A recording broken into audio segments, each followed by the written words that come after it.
Bonjour et bienvenue à toi dans cette nouvelle vidéo. Aujourd'hui on va parler de rattrapage. C'est pas un thème qui est particulièrement gai, mais pour autant moi je vais te donner tous mes conseils. Je vais au rattrapage et je vais donc te donner toutes les clés que je vais utiliser pour réussir au mieux cette période qui est pas forcément super drôle.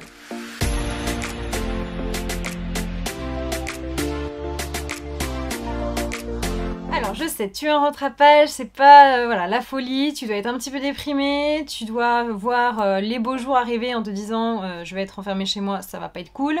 En plus de ça, tu vas certainement avoir un petit peu de culpabilité de ne pas avoir suffisamment peut-être révisé et donc de te retrouver au rattrapage. Tu vas peut-être te sentir mal vis-à-vis des autres. Tu vas peut-être être stressé aussi de ne pas tout simplement valider ton année. Je sais tout ça, je suis dans la même situation que la tienne et je vais te donner vraiment mes petits conseils. Bien évidemment, ce sont des conseils, hein, il peut y en avoir encore d'autres, mais des conseils que je m'applique moi-même. J'ai commencé mes révisions pour les rattrapages aujourd'hui même et j'ai déjà commencé à mettre en application certains des conseils que je vais te donner. Alors, mon conseil numéro 1 serait déjà dans un premier temps de mettre un petit peu tout à plat. Tu reprends un peu ton relevé de notes, je sais que ça fait pas plaisir, tu regardes les notes dans lesquelles vraiment où ça a pêché, les matières où ça a été un petit peu compliqué, tu les listes et puis tu les mets dans un tableau. Dans ce tableau, tu mets dans une première colonne donc les matières. Pour ma part, j'ai 6 matières à rattraper, donc j'ai mis mes 6 matières. Ensuite, tu fais une colonne avec les coefficients, tu fais une colonne avec la note que tu as obtenue et une colonne avec les chapitres qui sont évoqués dans ce cours, dans chacun des cours, pour savoir un petit peu la densité en fait de travail qu'il va y avoir. Si tu as des matières à t'aider, il va falloir évidemment que tu mettes un accent sur ces matières à t'aider. Pourquoi? Eh bien parce que ces matières ont un coefficient beaucoup plus gros. Donc en fait, si tu réussis bien cette matière, eh bien ça peut vraiment venir compenser une matière qui a un plus petit coefficient et que tu n'as pas forcément bien réussi. Alors que si malheureusement tu as une mauvaise note dans un gros coefficient, comme une matière majeure, malheureusement tu risques d'entraîner vers les bas les petites matières, même si tu as réussi à avoir 12 ou 13, ce qui serait vraiment hyper dommage. Donc vraiment, deuxième conseil, tu te focuses vraiment sur tes matières majeures. Attention, troisième conseil qui se suit, hein, c'est le conseil de bis si je peux dire, c'est pas parce que tu te concentres sur tes matières majeures que tu délaisses les petites matières. Il va falloir que tu travailles un petit peu stratégiquement. Moi, c'est exactement ce que je vais m'imposer. Être stratégique, c'est quoi? C'est déjà être honnête avec soi-même. Est-ce que tu as loupé tes examens parce que tu n'as pas assez travaillé? Est-ce que tu as eu un problème dans l'apprentissage? Ou est-ce que c'était un manque de temps? Il faut vraiment que tu sois clair avec toi-même et surtout que tu te mettes pas de la poudre aux yeux en mode ah mais si j'avais vraiment beaucoup travaillé et pourtant j'ai pas réussi. Parce que malheureusement sinon tu vas te mettre dans le déni et tu vas pas travailler de la façon la plus efficace parce que tu vas toujours être sur la retenue en mode ah mais c'est bon j'avais bien travaillé, ça me saoule, basta, je laisse tomber. Donc il faut que tu sois honnête et peut-être que tu n'as pas suffisamment travaillé ou peut-être que tu n'as pas bien travaillé, c'est-à-dire c'est pas, je veux pas te juger, c'est pas le fait que tu n'as pas bien travaillé dans le sens où tu n'as pas travaillé, c'est juste que la méthode n'était pas forcément la bonne. Donc quatrième conseil que je pourrais te donner, c'est d'aller investir dans des petits bouquins. C'est vrai qu'en ce qui me concerne, il y a certaines matières, par exemple droit fiscal et droit international privé, sont deux matières un peu des bêtes noires pour moi, c'est-à-dire que je les ai pas validées, j'ai eu 5 sur 20 dans ces deux matières, donc c'était vraiment la catastrophe. Pour autant, ça m'énerve en fait parce que je pense que je suis pas plus bête que les autres et je peux quand même réussir à comprendre ces matières, mais pour autant j'ai besoin en fait tout simplement d'être aidée, d'être accompagnée et je pense que généralement les étudiants quand on comprend pas une matière ou qu'on l'aime pas, c'est pas tant que c'est pas fait pour nous, c'est qu'en fait on nous l'a mal expliqué, on n'a pas utilisé le vocabulaire qui nous était, qu'on souhaitait pour nous, pour notre cerveau, pour notre façon de réfléchir. Et parfois le langage académique n'est pas celui dont on a besoin pour comprendre les choses. Donc si ton cours, tu l'as pas compris, laisse tomber ton cours.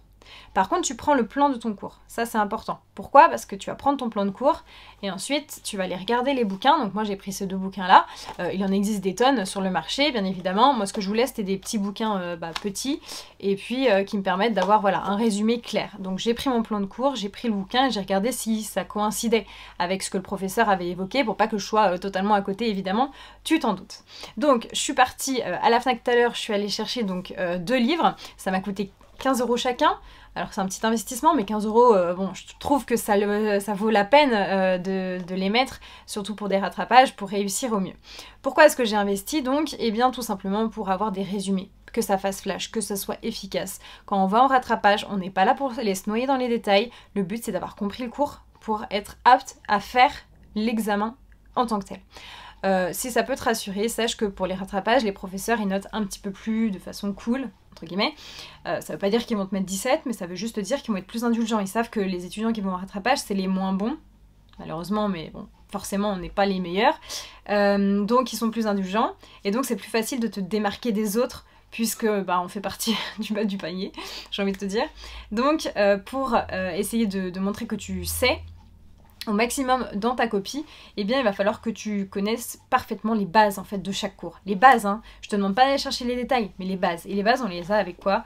Avec des petits bouquins comme ceci.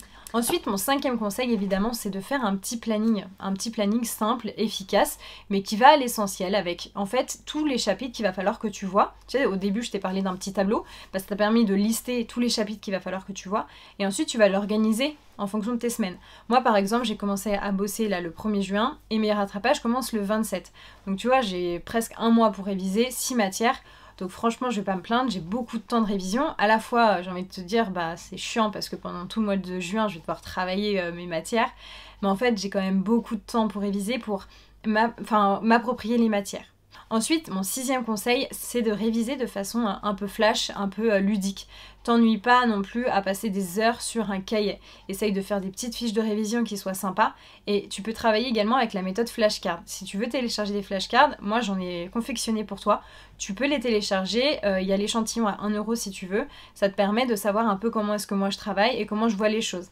Les petites flashcards, elles sont très simples, elles sont par thème de couleurs pour que je puisse tout simplement distinguer les différentes matières.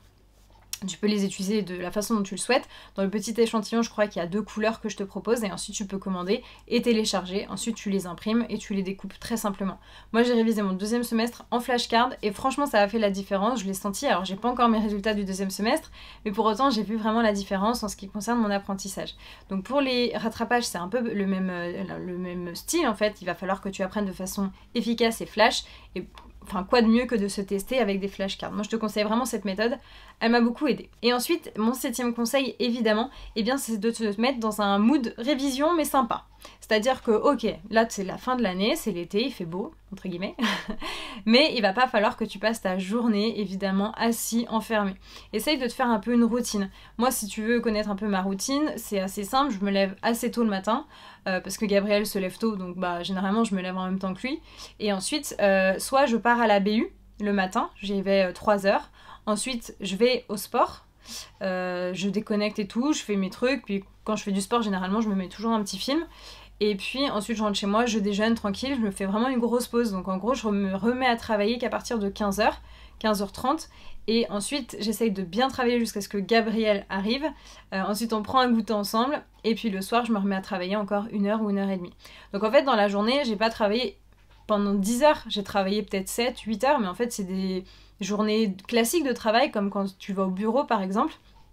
Et franchement, je te conseille pas de travailler beaucoup plus longtemps parce que sinon tu risques de te lasser. Et essaye de changer un peu ton environnement de travail. Tu peux aussi travailler en groupe, ça peut être vachement intéressant si bien évidemment vous êtes efficace en groupe et si évidemment vous êtes là pour travailler.